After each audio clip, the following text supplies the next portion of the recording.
যা করো ধরুন কেউ থামা পারবো না।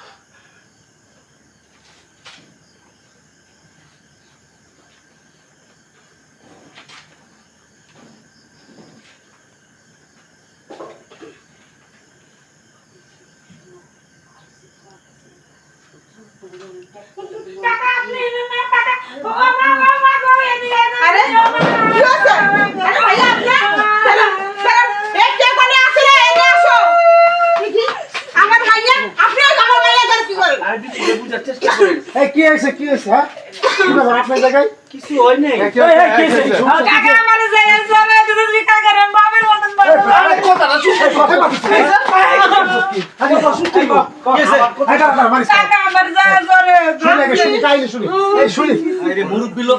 মুরব্বী বাপের বসে না হতেন না শুনি না কি হয়েছে ঘটনাটা কি শুনে না না দাঁড়ান দাঁড়ান দাঁড়ান একটু চুপ করেন ঘটনা বলো।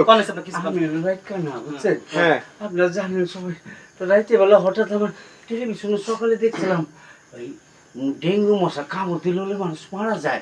তো ভাবলাম এই বাড়িটা তো সবসময় খোলা থাকে, বাস্তিরা ঘুমায়, ওরা ঘুমায়, ডেঙ্গু যদি ঢুকে তো ওই ডেঙ্গুর কথাটা কেউ যায় বাস্তি বাস্তি ঘরে গেছি।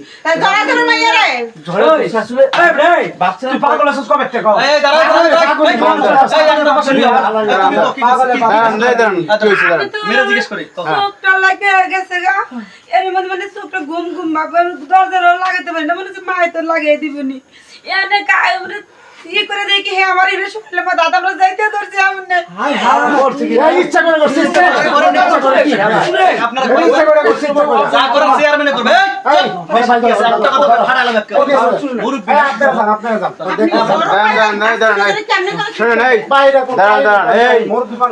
আপনার ভাই থেকে বিদেশ আর আপনার ভাইয়ের বউ বাস্তি থেকে এই বাড়িতে আপনি এই সুযোগ নিয়ে আপনি বাস্তির ঘরে গেছেন, এটা কোনো কথা? সমস্যা আপনার পোলাফান নাই, বউ নাই? কিছু না, আমার 20 বছর আগে বউটা মারা গেছে। এই যে বাস্তির রুমে যাবেন আপনি, এরপর থেকে তো ওই অসুবিধা রয়েছে, কেটা বাস্তি আর কেটা গাছটি কেউ কিছু মনে থাকে না, এই যে যখন উঠা যায় বাইরে আর ফাঁকলামি আমার কথাটা শুনিস না। আমার বউ 20 বছর ধরে মরে গেছে, ওই 20 বছর পর থেকে যে আমি একলা থাকি ঘরের মধ্যে 20,000 কোরবালি চিরা লাগছে কিন্তু পাগল না ভাই